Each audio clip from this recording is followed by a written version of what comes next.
Did you know that around 85% of homes in the United States have hard water? And that isn't a small number. That's most of us. And if your family has never tested your water or done anything about it, there's a chance you've been paying for more without even realizing it. But don't worry, because a good water softener can easily fix this problem. And the real challenge is knowing how to pick the right one without wasting money on the wrong thing. And that's exactly what this video is here to help you with. I'm going to walk you through everything you need to know, from testing your water to choosing the right system. So stay with me, because this is going to be worth your time. First, let's clear up a question you may always have been curious about. Where does hard water really come from? And the answer is pretty simple. Every drop of hard water starts as rain. When rain falls from the sky, it's naturally soft. But once it reaches the ground, it moves through layers of soil and rock underground. And along the way, it dissolves small amounts of natural minerals. And the two most common are calcium and magnesium. Now, you can't see those minerals, but when enough of them build up in the water, it becomes what we call hard water. Now, if you ever notice a weird white chalky layer stuck on your shower glass doors, then you're looking directly at hard water stains. And this white chalky stuff is called scale. It looks dirty in your bathroom, but the real danger is how it slowly builds up inside your pipes and heavy appliances. A Water Quality Association study found that appliances exposed to hard water wear out 20 to 30% faster. For your dishwasher, washing machine, or water heater, that can mean losing up to 4 years off their normal lifespans. Sometimes the scale even gets so thick that it completely blocks the pipe and stops the water from flowing. Not only this, but it also makes cleaning much more difficult. Soap doesn't dissolve properly because it reacts with calcium and magnesium, and instead of a rich lather, it creates a silky residue called soap scum. And this scum clings to sinks, tubs, dishes, hair, and even skin. So you end up using more shampoo, body wash, and laundry detergent just to get the same results. Now, over time, it can also leave skin dry, hair dull, and make irritation worse for anyone with sensitive skin or eczema. But how do you know how bad your water is? Now, the only way to know is to test it, and that's exactly where we're starting.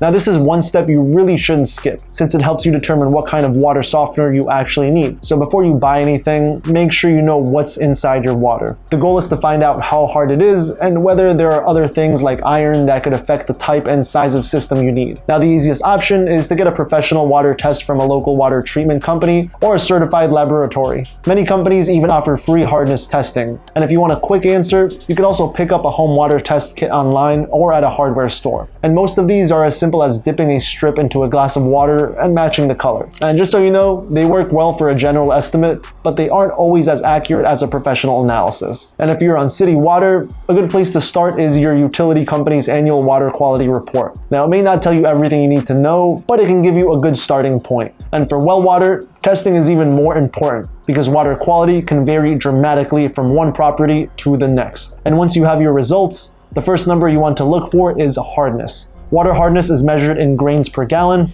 or GPG for short. And as a general guide, water between 0 and 3 GPG is considered soft, and once you get above 7 GPG, you're dealing with hard water. The higher the number, the harder your water is, and the more capacity you'll typically need from a water softener. And some reports show hardness in ppm or mg per L instead of a GPG. If yours does, just divide that number by 17.1. For example, 170 ppm is equal to about 10 GPG. And hardness isn't the only number that matters though. The next thing you want to look for is iron.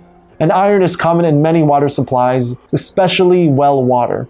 And one of the biggest clues is the reddish-brown staining it leaves behind. And that's important because iron makes the softener work harder, so it needs to be accounted for when sizing the system. Every 1 ppm of iron is treated as an additional 5 GPG of hardness. So if your water tests at 10 GPG and contains 2 ppm of iron, your softener should be sized as though it's treating roughly 20 GPG of water. But how do you know what size system those numbers point to? That's exactly what we'll cover in this next step. But before we go any further, there's one thing to clarify. When I say size, I'm not talking about physical size of the unit. I'm talking about its capacity, or how much hardness it can remove before it needs to regenerate. When you start comparing models, you'll see big numbers like 24,000, 32,000, 48,000, and 72,000 grains. And those numbers tell you the system's capacity, and they matter because a softener that's too small will regenerate too often. And that's going to waste salt and water while putting extra wear on the system. But going way too big isn't too smart either. If your home doesn't need that much capacity, you may just be spending extra money for absolutely no reason. So we'll talk more about regeneration in a moment. But first, let's answer the key question. How do you actually find the right size for your family? And a quick calculation will give you a pretty good answer. First, take the number of people in your home and multiply it by 75 gallons, which is the average amount of water a person uses each day. Then multiply that number by your water hardness in GPG. Finally, multiply the result by 7. And this gives you a rough estimate of how much hardness the softener needs to remove in a typical week, which is how most residential systems are sized. Now let's look at a real example. Say you have 4 people in your home and your water hardness is 10 GPG. 4 people at 75 gallons each come out to 300 gallons of water per day. Multiply that by 10 GPG and you get 3,000 grains of hardness per day. Now multiply 3,000 by 7 days and you get 21,000 grains per week. But that isn't necessarily the size of the softener you should buy. Rather than choosing a system that's right at the limit, it's better to step up to a 32,000 grain softener and give yourself a little extra capacity. And once you know what size you need, the next step is choosing the right type. Now there's a few types of water softeners available today, but the most common and trusted option is the salt-based system. And this is the traditional machine that you probably picture in your head when you think of a water softener. It works through a process called ion exchange. And inside the tank are millions of tiny plastic beads called resin. And these beads carry a negative charge, while the calcium and magnesium minerals in hard water carry a positive charge. And much like magnets, opposite charges attract. As water passes through the resin, those minerals stick to the beads and are replaced with sodium ions. And the result is soft water flowing throughout your home. And after some time, the resin beads get full of hard minerals, and when this happens, the system cleans itself. And this cleaning cycle is called regeneration. The system uses salty water from the salt tank to wash the minerals off the beads. Then the dirty water goes down the drain. And this regeneration process is what allows the system to keep softening water over and over again. Now, a really great example of a top-rated salt-based water system is the Springwell SS1 because it uses high-quality resin that's designed for long service life. You might also hear a lot of salt-free water softeners when you look online. Many homeowners like the idea of salt-free water systems because you never have to carry heavy bags of salt from the car. However, it's important to know that salt-free systems don't actually remove the hard minerals from your water at all. Instead, they just change the physical shape of the minerals so they can't stick to your pipes and fixtures quite as easily. And because of this, they're technically called water conditioners instead of softeners. If you have very hard water, a salt-free water system might not solve all your problems. They won't give you the same soft feeling in the shower either. But if your main goal is to reduce scale buildup and protect your plumbing with minimal maintenance, then a salt-free option like the Springwell FS1 is a very popular choice right now. Magnetic or electronic descaling devices such as systems like Yarna are also commonly discussed. And these compact devices are typically installed around your main water line. They send a fast electronic wave through the running water to stop the scale from sticking. And many skilled professionals will tell you to be very careful with these devices because they don't soften the water at all. And the results can vary depending on conditions. If you decide to go with a salt-based system, there's one more important decision to make. And this brings us to the next step. So what do I mean by the brain? Now, the brain of a salt-based water softener is the control valve. It sits on top of the tank and tells the system when it's time to regenerate.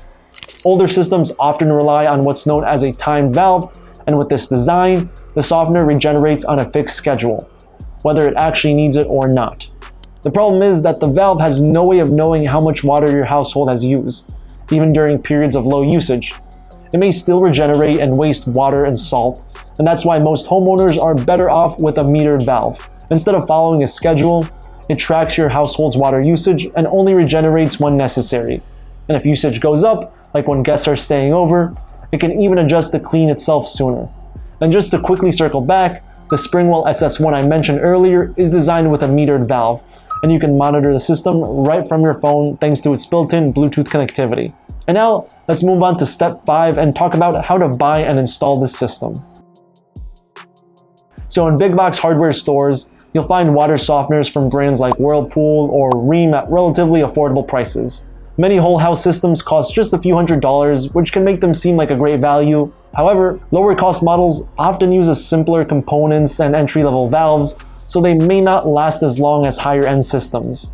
And if something does go wrong down the road, replacement parts and technical support can sometimes be harder to find.